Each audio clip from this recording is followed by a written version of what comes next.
Well, the National Unity Platform forms a committee to select its candidate for speakership. We have the report in our bulletin today. Welcome to TV Africa News. Hope you had a beautiful day. This is Africa Today. My name is Nahaba Kajura, but first to the headlines. The private sector welcomes the Kenya-Uganda trade deal. And the National Unity Platform forms a committee to select its candidate for speakership.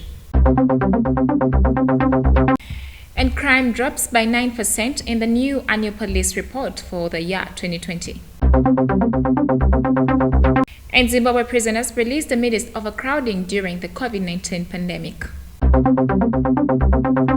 Well, let's have the news in detail. After 6 days of the joint mission verification of the sugar subsector, a decision to allow Uganda's exports access to the Kenyan market was last Thursday collectively endorsed, bringing to an end about 3 years of brewing trade hostilities between the two countries. Let's have the report. Private sector players are now hoping that the two governments will quickly implement what they jointly agreed upon in a communique they both endorsed. Mr. Jim Kabeho, the Uganda Sugar Manufacturers Association chairperson, noted that the two governments must go beyond words as contained in the joint communique and enforce the agreed position. The executive director of the Private Sector Foundation Uganda, PSFU, Mr. Gideon Badagawa, described the development contained in the joint communique as a win-win situation for both countries. Mr. Badagawa wants to see the same engagement happen with Rwanda and Tanzania because Tanzania's incessant tariff tinkering also breaches the East African Community Common Market commitments, while the Rwanda's border situation has shrunk Uganda's market share for the East African community. In the joint communique on improving bilateral trade relations between the two East African member states, Uganda's Minister of Trade Amelia Chambade and her Kenya's counterpart Miss Betty Maina, the Cabinet Secretary of Industrialization, lifted the ban on Uganda's sugar export before declaring 90,000 metric tons of duty-free quota up for grab annually. Regarding Kenya's restrictive measures on Uganda's export of maize, both countries agreed that any further restrictions shouldn't be imposed arbitrarily, as has been the practice by Kenya, but instead it should be done respectfully and formally for ease of compliance.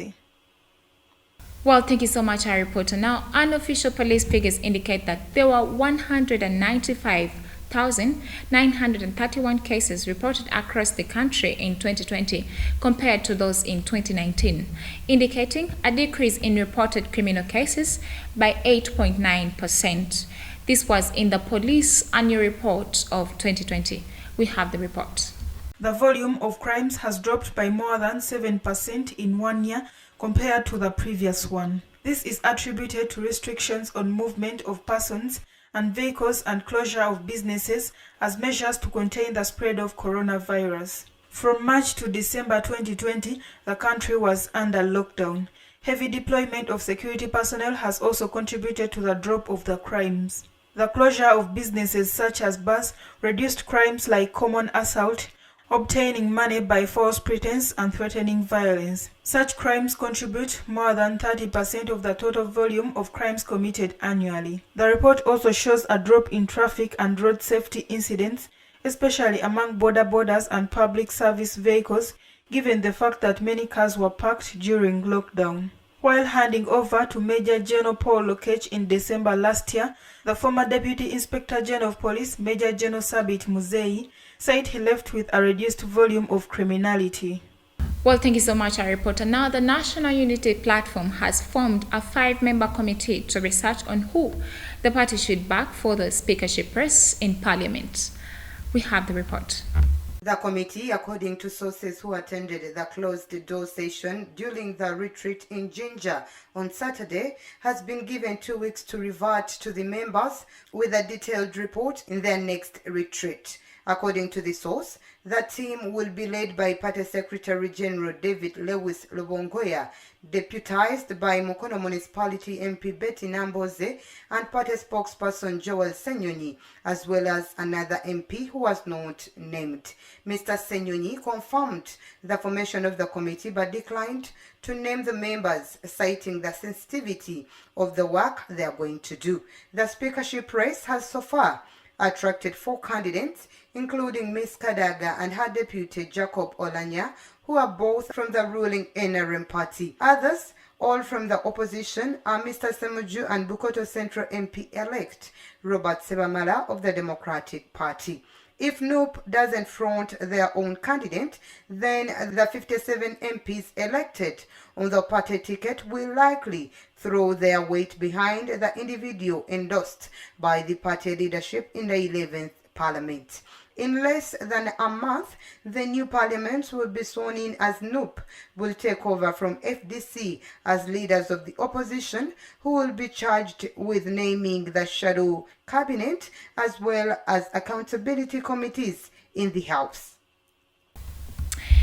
It is quite interesting as we wait for who the National Unity Platform is going to be presenting. Now let's go for a quick break. We shall come back with more news.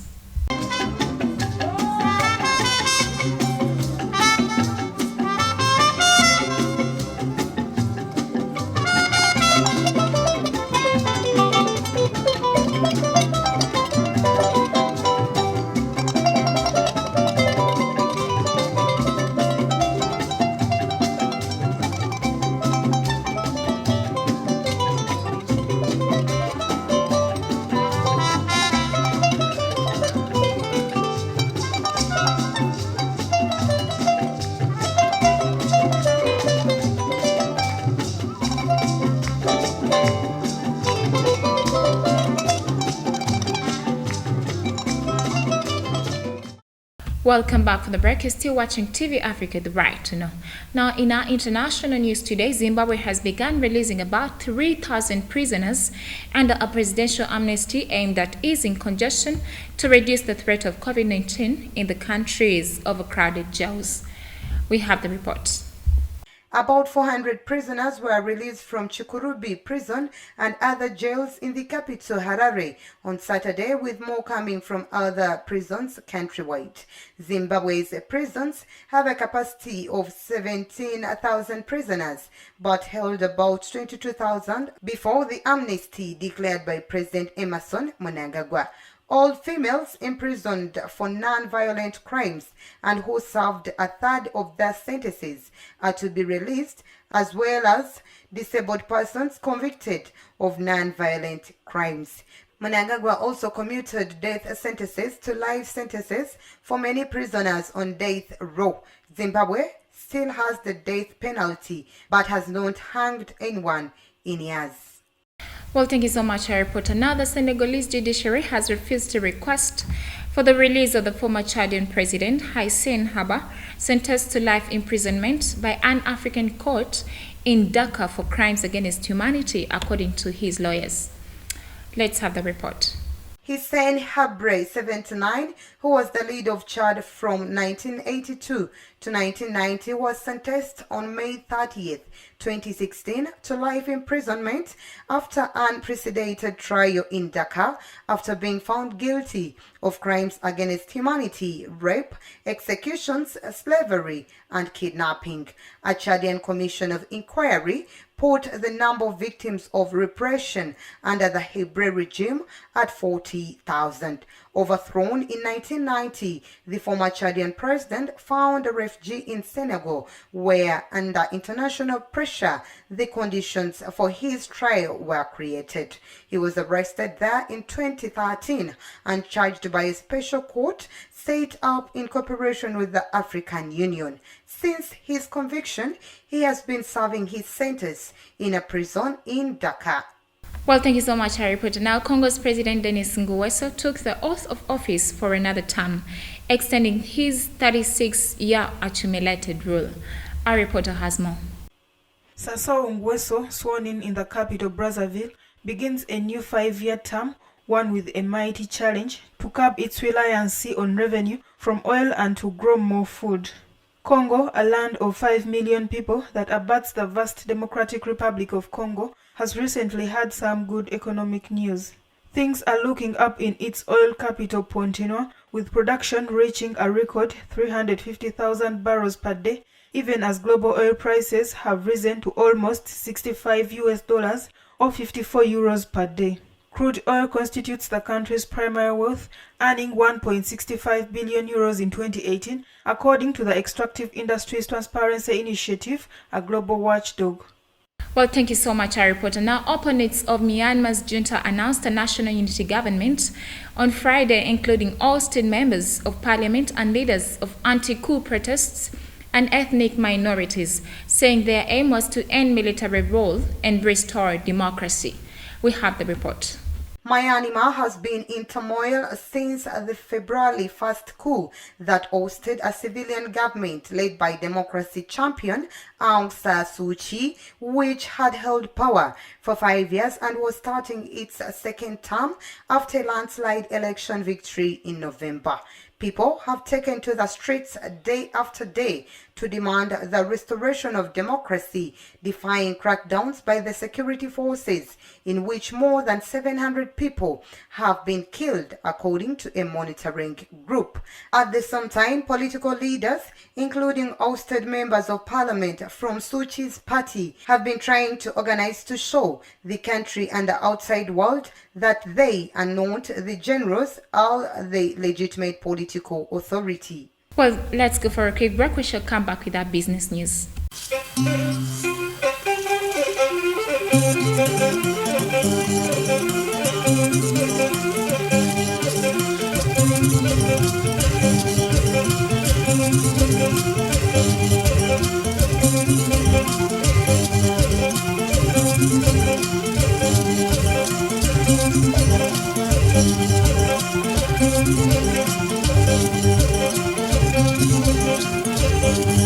Welcome back for the break. You're still watching TV Africa, the right to know.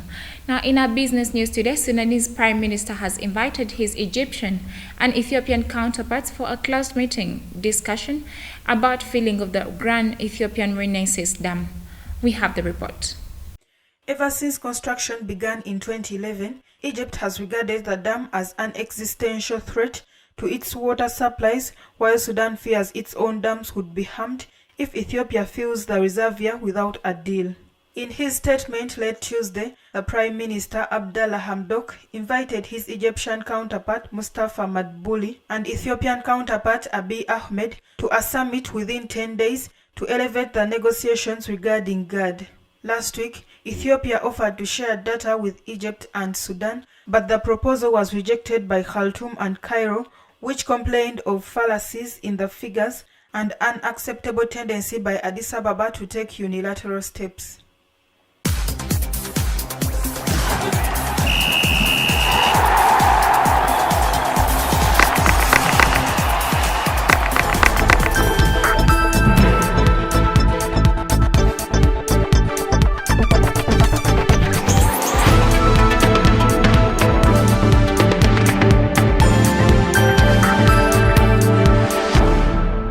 Well, thank you so much, our reporter. Now, FUFA has finally ended their relationship with the Hither Uganda Cranes coach McKinstry after 18 months at the helm of the national team.